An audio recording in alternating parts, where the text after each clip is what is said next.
Car जिस तरीके से अभी 2 दिन से एक न्यूज़ आप लोग देख रहे होंगे जिसमें भरत भूषण तिवारी जो एक फर्जी एनकाउंटर में मारे गए, जिसमें कई सारे सवालिया निशान पुलिस के ऊपर भी लग रहे हैं। पूरी कहानी बताता हूं मैं आपको। भरत भूषण तिवारी जो थे वो एक क्रांतिकारी सोच का युवक था जो बीएससी की पढ़ाई कर रहा था और वो जो है हमेशा सामाजिक मुद्दों को लेकर सिस्टम से लड़ने की बात करता था। जिस तरीके से क्षेत्र में नेता आके वादा कर जाते हैं और वादा खिलाफी करते हैं, रोड बनाने के लिए, सड़क बनाने के लिए, समाज के लिए कोई काम वो करने का वादा करके वादा खिलाफी कर जाते हैं। देश की जितनी भी व्यवस्था है, शिक्षा व्यवस्था, चिकित्सा व्यवस्था, इन व्यवस्थाओं को सुधारने की वो बात करता था और खासकर नेताओं को टारगेट करता था कि आप लोग वादा करके चले जाते हो और बाद में लॉलीपॉप थमा देते हो। यही सारी बातें चल रही थी और अचानक से 2 दिन पहले न्यूज़ में इतना ज़्यादा छाया हुआ है मामला, जिसमें एक सिस्टमैटिक तरीके से उस व्यक्ति का एनकाउंटर किया गया साजिश के तहत। जहां जिस देश में नक्सलियों को तक सरेंडर करने के लिए कहा जाता है, उनको सरेंडर करवाने के बाद उनको कम सजा दिलवा के उन्हें छोड़ने का प्रावधान है, वहां पे भरत भूषण तिवारी को 4 गोलियां मारी गई। और पुलिस ने बाद में प्रोपेगेंडा ये बनाया कि भरत भूषण तिवारी ने अब पहले फायरिंग स्टार्ट की और हमने आत्मरक्षा के चलते उसको गोली मारी। लेकिन जब से ये लाइव वीडियो भरत भूषण का लगातार जो है इस समय लाइव वीडियो, वो जिस समय पुलिस आई तो उसने लाइव वीडियो बनाई और उस लाइव वीडियो में उसने एक बात कही कि देखिए मुझे पकड़ने के लिए पूरा सेना बल आया हुआ है और मैं समाज के लिए लड़ता रहूँगा। समाज के लिए मैं चाहता हूं ऐसे नेता जो झूठा वादा करते हैं समाज के लिए, वो लोग झूठा वादा करना छोड़ दें। जो रोड, सड़कें, नाली ये चीज़ें बनाने का वादा करते हैं और वादा पूरा खिलाफी करते हैं, उन लोगों से मेरी लड़ाई है।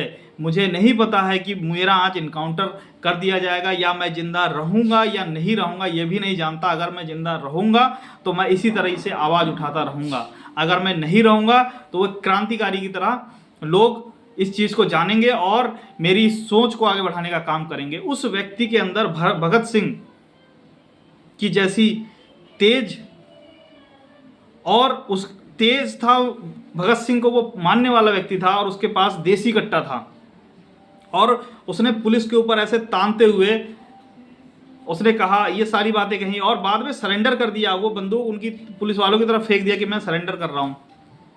उसके घर वालों का कहना है कि सरेंडर कर देने के बाद गोली चलाई गई, उसकी हत्या की गई है। और लाइव वीडियो में भी दिखाया गया कि उसने पिस्टल को पुलिस की तरफ फेंक दिया और अपना आत्मसमर्पण कर दिया। आत्मसमर्पण करने के बाद गोली चलाने का, इनकाउंटर करने का कोई अधिकार नहीं है। 16 जून की वो घटना है कि भरत भूषण तिवारी को जो है पकड़ा गया और 17 जून को खबर आई कि उसको गोली लग गई। इस बीच कुछ पुलिस वालों को सस्पेंड भी किया गया। अगर पुलिस की कार्रवाई सही थी तो सस्पेंड क्यों किया गया? सबसे बड़ा सवालिया निशान ये है कि अगर भरत भूषण तिवारी अगर गलत था तो उसने सरेंडर करने के बाद भी उसे गोली क्यों मारी आपने? वो सिस्टम के खिलाफ लड़ता रहा, वो नेताओं के खिलाफ लड़ता गया। बिहार के मुख्यमंत्री कह रहे हैं कि वो मानसिक रूप से परेशान था। अगर वो मानसिक रूप से परेशान था तो एक मानसिक रूप से परेशान व्यक्ति को एनकाउंटर किया जाएगा क्या? ये सवाल बनता है। आज उसे क्रांतिकारी के रूप में लोग उसके लिए न्याय की लड़ाई लड़ना चाह रहे हैं।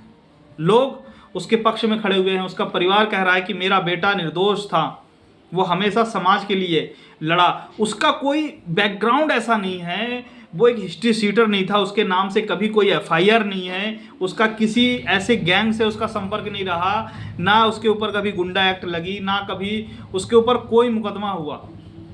और उस व्यक्ति को बता रहे हैं कि ये जो है बहुत बड़ा गुंडा था। इस तरह की कार्रवाई, लेकिन क्या ऐसे पुलिस वालों के खिलाफ कार्रवाई होनी चाहिए या नहीं होनी चाहिए? किनके इशारे पे ये काम हुआ? बिहार में तो हिंदुत्व लेके आए थे सरकार बनाने के लिए और आज उन्हीं लोगों को टारगेट किया जा रहा है, क्योंकि सिस्टम के खिलाफ लड़ना आसान बात नहीं है, सिस्टम के खिलाफ हर कोई नहीं लड़ पाता, लेकिन जो सही मुद्दे हैं उनको लेकर जो व्यक्ति आगे आता है वो समाज के लिए, क्षेत्र के लिए सोचने वाला व्यक्ति होता है। आज भरत भूषण तिवारी हम लोग के बीच नहीं है, लेकिन जिस तरीके से भगत सिंह ने कम उम्र में फांसी चढ़ के एक संदेश दे गए, एक मैसेज दे गए, एक चिंगारी लगा गए, मुझे भी उम्मीद है कि बिहार के अंदर भरत भूषण तिवारी की मौत एक चिंगारी का काम करेगी और बिहार के लोगों के अंदर वो जज्बा देने का काम करेगी कि परिवर्तन बहुत ज़रूरी है। जब भी सिस्टम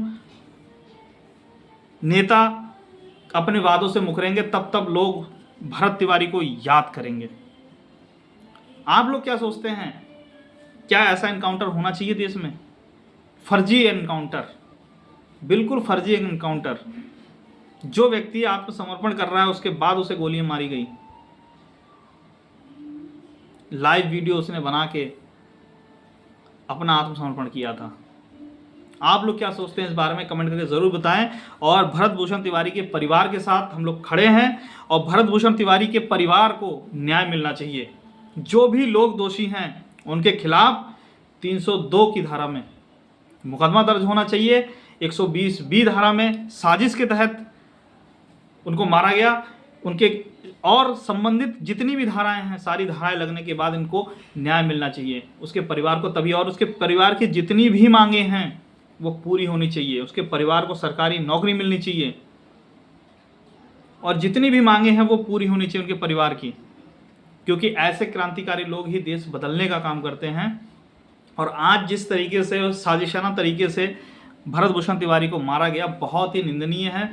मैं इसके लिए बिल्कुल मन से इतना दुखी हूँ कि एक व्यक्ति जो सिस्टम को सही करने के लिए अगर मांग रख भी रहा था तो उसकी बात सुनने की ज़रूरत थी